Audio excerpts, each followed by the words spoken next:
Innal hamdalillah nahmaduhu wa nasta'inuhu wa nastaghfiruh wa na'udzu billahi min shururi anfusina wa min sayyiati a'malina may yahdihillahu fala mudhillalah wa may yudlil fala hadiyalah. Asyhadu an la ilaha illallah wahdahu la syarikalah wa asyhadu anna Muhammadan abduhu wa rasuluh. Allahumma fasholli wa sallim wa barik ala nabiyyina Muhammadin wa ala alihi wa ashabihi wa man tabi'ahum bi ihsanin ila yaumiddin. Fa ya ayyuhal hadirun usikum wa iyaya bittaqwallah haqqa tuqatih. Faqala Allah Ta'ala a'udzu billahi minasyaitonir rajim. Bismillahirrahmanirrahim. Ya ayyuhallazina amanu taqullaha haqqa tuqatih wa la tamutunna illa wa antum muslimun. Amma ba'd fa inna asdaqal hadis kitabullah wa khairul hadi Muhammadin sallallahu alaihi wasallam wa syarrul umuri muhdatsatuha wa kullu muhdatsatin bid'ah wa kullu bid'atin dhalalah wa kullu dhalalatin finnar. Hadirin sidang jamaah Jumat yang dimuliakan oleh Allah Subhanahu wa taala. Senantiasa kita memanjatkan puji dan syukur kita kehadiran Allah Subhanahu wa taala atas berbagai macam limpahan nikmat, limpahan rahmat serta limpahan karunia yang senantiasa diberikannya kepada kita. Dengan semua limpahan rahmat itu hadirin sekalian, sehingga kita dapat melakukan aktivitas rutinitas kita bisa dapat merasakan besarnya nikmat hidup di dunia ini, banyaknya yang nikmat yang diberikan Allah kepada kita, sehingga kita dengan karunia-Nya itu kita bisa merasakan itu semua. Selanjutnya selawat beriringkan salam senantiasa kita sampaikan kepada Nabi Muhammad SAW sebagai manifestasi rasa cinta kita kepada Rasulullah SAW. Di tengah banyaknya orang hadirin sekalian, di tengah banyaknya umat yang mengakui cinta kepada Rasul, tapi cukup pelit untuk berselawat kepada Rasul. Janganlah hadirin sekalian, kita ingat Rasul itu, berselawat kepada Rasul itu jangan tok hanya ketika selesai sholat, tapi lakukanlah itu sebagai manifestasi kecintaan kita kepada Rasulullah SAW dimanapun aktivitas kita yang selayaknya untuk kita berselawat kepada Nabi Allah Muhammad SAW. Hadirin sidang jamaah Jumat yang dimuliakan oleh Allah Subhanahu wa taala. Setiap hari Jumat hadirin sekalian, khatib itu gak pernah lepas, gak pernah lupa, gak pernah putus untuk membaca satu ayat Allah Subhanahu wa taala yang termaktub dalam surat Ali Imran ayat 102. Ayat ini adalah sekali sebagaimana yang kami bacakan tadi. Allah Subhanahu wa taala berfirman, a'udzubillahi minasyaitonir rajim.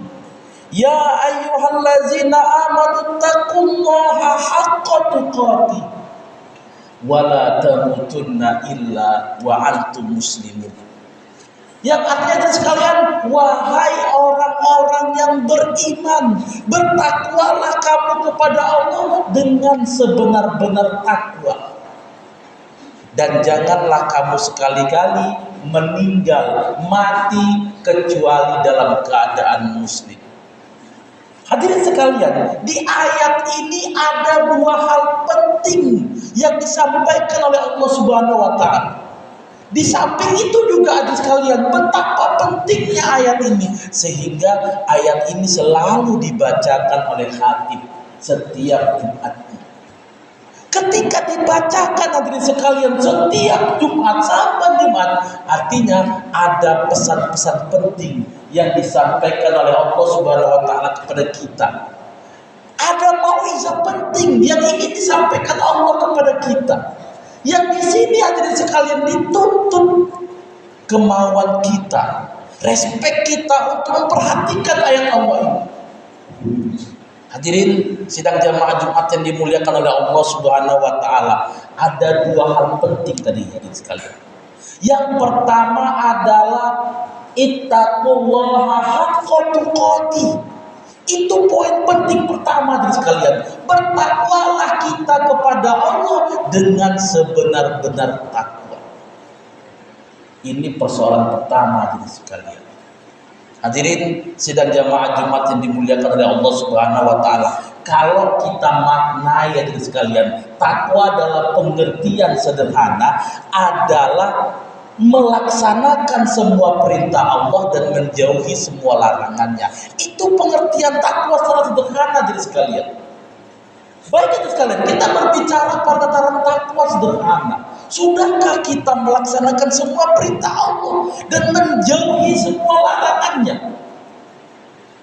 Artinya dari sekalian, betapa pentingnya ayat ini sehingga dibacakan setiap hari Jumat. Allah mengingatkan kita agar apa? Setiap detik kehidupan kita, setiap menit, setiap jam kehidupan kita itu senantiasa melaksanakan perintah Allah dan menjauhi larangannya. Apapun profesi kita dan sekalian apapun pekerjaan kita, ingat, sebagai orang yang bertakwa adalah melaksanakan semua perintah Allah dan menjauhi larangannya. Sebagai seorang pedagang hadirin sekalian, yang bertakwa itu tidak akan menipu. Seorang pemborong hadirin sekalian, ketika dia bertakwa dia tidak akan membohongi. Apapun aktivitas kita hadirin sekalian, ini pesan Allah yang bertakwa, yaitu bertakwa dengan sebenar-benar takwa hadirin sekalian. Inilah persoalan kita hadirin sekalian. Takwa itu sering kita tinggalkan di masjid-masjid kita, di menasa-menasa kita. Takwa itu sering kita tinggalkan di atas sajadah kita. Sehingga apa? Sehingga ketika kita beraktivitas, ketika kita bekerja di tempat kita masing-masing, itu takwa kita hilang. Akhirnya apa? Kita banyak menghalalkan segala macam cara dalam melaksanakan aktivitas kehidupan kita sehari-hari. Hadirin sidang jamaah Jumat yang dimuliakan oleh Allah Subhanahu wa taala, ini hal yang pertama hadirin sekalian, cukup sederhana hadirin sekalian. Melaksanakan semua perintah Allah dan menjauhi semua larangannya. Sudahkah kita melaksanakan perintah Allah? Apa itu? Yang sederhana hadirin sekalian, seorang laki-laki itu tidak ada alasan yang begitu kuat untuk tidak sholat berjamaah di masjid setiap 5 waktu. Orang yang bertakwa itu hadirin sekalian melaksanakan semua perintah Allah. Nah, sholat 5 waktu itu bagi laki-laki wajib melaksanakan sholat berjamaah. Sudahkah kita laksanakan? Orang yang bertakwa hadirin sekalian itu senantiasa menjaga sholat 5 waktunya.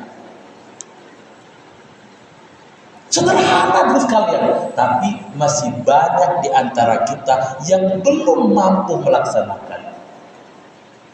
Belum lagi sekalian semua perintah-perintah Allah sudahkah kita laksanakannya? Ketika kita sudah mampu melaksanakan perintah Allah dan menjauhi semua larangannya, itu masih pengertian takwa dalam pemahaman secara sederhana hadirin sekalian. Belum takwa yang dikaji secara mendalam hadirin sekalian, belum. Nah, kita coba hadirin sekalian, kita mengintrospeksi diri kita. Mari, ayo kita mulai terapkan takwa dalam diri kita masing-masing itu dalam kehidupan kita sehari-hari. Orang yang bertakwa itu jadi sekalian kalau mau makan baca doa, selesai makan dia baca doa juga. Mau masuk kamar mandi dia baca doa, mau tidur dia baca doa, bangun tidur dia baca doa. Mau naik kendaraan dia baca doa sekalian. Nah, pertanyaannya dari sekalian, untuk semua aktivitas sederhana itu, sudahkah kita memanjatkan doa kepada Allah Subhanahu wa taala? Dan sebenarnya hadirin sekalian, doa itu kebutuhan kita, bukan kebutuhan Allah Subhanahu wa taala. Tapi ini kan merupakan anjuran dari Allah Subhanahu wa taala sebagai bentuk manifestasi ketakwaan kita kepada Allah Subhanahu wa taala. Hadirin sidang jamaah Jumat yang dimuliakan oleh Allah Subhanahu wa taala, inilah pesan pertama dari sekalian, yaitu hendaknya kita bertakwa dalam semua aktivitas kehidupan kita. Artinya dari sekalian, kita membentuk takwa dalam semua kegiatan kehidupan kita. Bermasyarakat kita dengan konsep takwa, berteman kita dengan konsep takwa, bekerja kita dengan konsep takwa, beribadah kita dengan konsep takwa.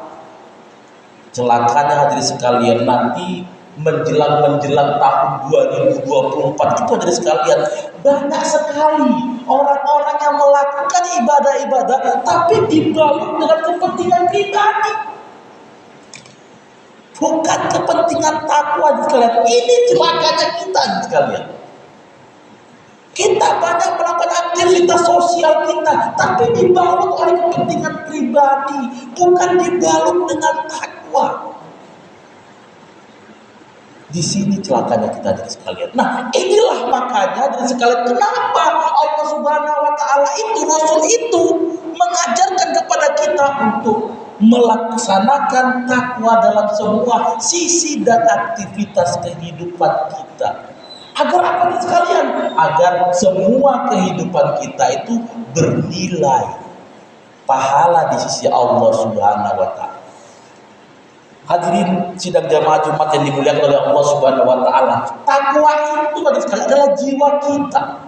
Yang bertakwa itu adalah jiwa kita, hadirin sekalian, bukan jasad kita ini. Kenapa? Jasad kita ini dipandu oleh jiwa kita. Maka yang dibentuk takwa itu adalah jiwa kita, hadirin sekalian. Kenapa? Ketika nanti Allah panggil juga, Allah akan memanggil, ya ayyatuhan nafsul mutmainnah, wahai jiwa-jiwa yang mutmainnah, jiwa yang tenang. Nah, yang ditakwakan itu adalah jiwa kita. Nah, hadirin sekalian, ada 3 faktor yang membentuk jiwa kita itu. Nah, ketiga faktor ini adalah sekalian yang perlu kita takwakan.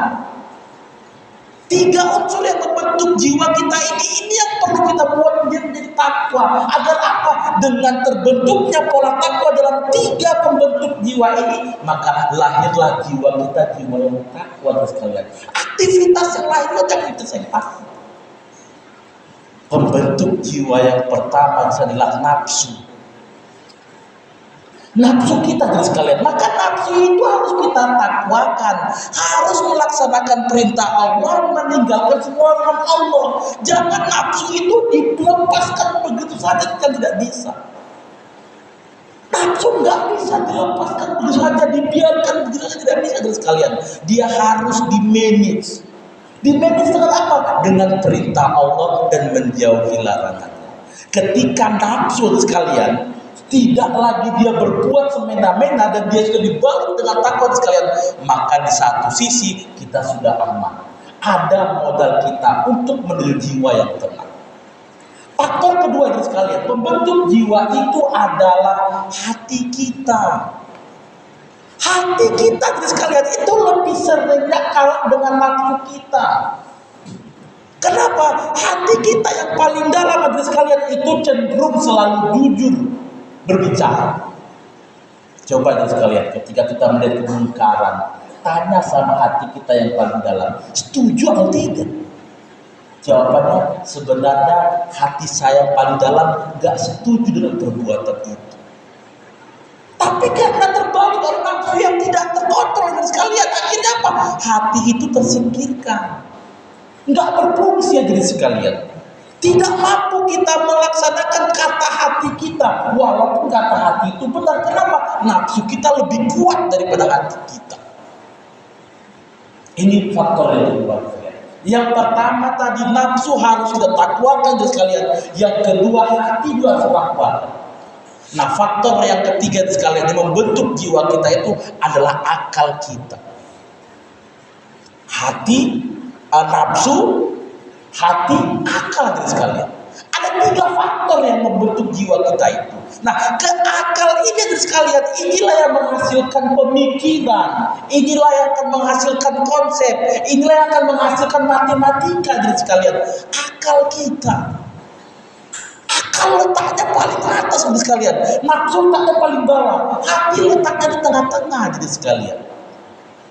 Nah, ketika tiga-tiga ini dan sekalian mampu kita laksanakan perintah Allah dan jauhi larangan Allah, insya Allah akan lahirlah sebuah jiwa yang tenang dalam diri kita. Insya Allah akan lahirlah jiwa yang berlandaskan takwa. Nah, 3 ini dan sekalian yang harus kita jaga dalam diri kita. Nafsu kita, hati kita, dan akal kita dan sekalian. Kenapa? Inilah 3 faktor yang membentuk jiwa kita. Ketika ini bagus dari sekalian, maka akan lahirlah jiwa yang tenang. Hadirin sidang jamaah Jumat yang dimuliakan oleh Allah Subhanahu wa taala. Pesan yang kedua dari sekalian dari surat Ali Imran ayat 102 adalah janganlah kamu mati kecuali dalam keadaan muslim. Hadirin sidang jamaah Jumat yang dimuliakan oleh Allah Subhanahu wa taala, ketika kita lihat dalam tafsir sederhana jadi sekalian, muslim itu bermakna menyerahkan diri kepada Allah Subhanahu wa taala, menyembah hanya kepada Allah dan meminta hanya kepada Allah. Itu pemahaman muslim secara sederhana jadi sekalian. Pertanyaannya, sudahkah kita menyerahkan diri ini semua kepada Allah Subhanahu wa taala? Bukan kepada dukun, bukan kepada orang lain, bukan kepada alam, bukan sekalian. Semua diri kita ini kita serahkan kepada Allah Subhanahu wa taala. Kenapa? Diri kita ini yang punya kendali Allah Subhanahu wa taala. Allah lebih tahu apa yang kita butuhkan ketimbang kita sekalian. Nah, sudahkah kita menyerahkan diri ini sepenuhnya kepada Allah Subhanahu wa taala? Kalau kita masih berharap kepada atasan kita sekalian, jangan pernah kita mengatakan kita itu muslim. Masih berharap sama bos kita, masih berharap dengan atasan kita sekalian, jangan katakan kita itu muslim. Nah, berharaplah hanya kepada Allah Subhanahu wa taala. Sebagai orang yang bertakwa dan sekalian, dia akan bekerja sesuai dengan relnya. Tidak ada cari muka, tidak ada dan sekalian. Kenapa? Dan dia serahkan dirinya semua kepada Allah Subhanahu wa taala. Dia serahkan hidup dan matinya kepada Allah Subhanahu wa taala. Itu masih pemahaman muslim sederhana. Selanjutnya sekalian, pemahaman muslim sederhana itu adalah beribadah hanya kepada Allah dan minta pertolongan hanya kepada Allah. Pertanyaan sekalian, sudahkah kita menyampaikan semua keluh kesah kita kepada Allah Subhanahu wa taala? Sudahkah kita menyampaikan semua permintaan kita kepada Allah Subhanahu wa taala? Di dunia yang serba canggih jadi sekalian, banyak kita itu berkeluh kesah di media sosial, menyampaikan unek-uneknya di media sosial. Itu salah jadi sekalian. Sampaikanlah unek-unek itu, sampaikanlah semua keluh kesah kita itu dari sekalian kepada Allah Subhanahu wa taala. Kenapa? Orang muslim itu hanya minta pertolongan kepada Allah, menyampaikan keluh kesahnya kepada Allah, tidak menyampaikan keluh kesah kepada yang lain. Tidak berkeluh kesah itu di media sosial, tidak ada sekalian. Kenapa? Itu tidak akan menyelesaikan masalah. Yakin sekalian, ketika kita menyampaikan keluh kesah kita ini, hanya minta pertolongan kita ini hanya kepada Allah Subhanahu wa taala, di situ insya Allah ada jalan keluar. Hadirin sidang jamaah Jumat yang dimuliakan oleh Allah Subhanahu wa taala, sebagai kesimpulan dari sekalian, di pertemuan kita siang yang berbahagia ini dari sekalian, mari kita mengintrospeksi diri kita kembali. Mari kita ingat lagi ya sekalian firman Allah surah Al-Imran ayat 102. Ada 2 hal pesan penting yang disampaikan Allah. Yang pertama adalah bertakwa, dan yang kedua adalah mari kita semua mati dalam keadaan muslim.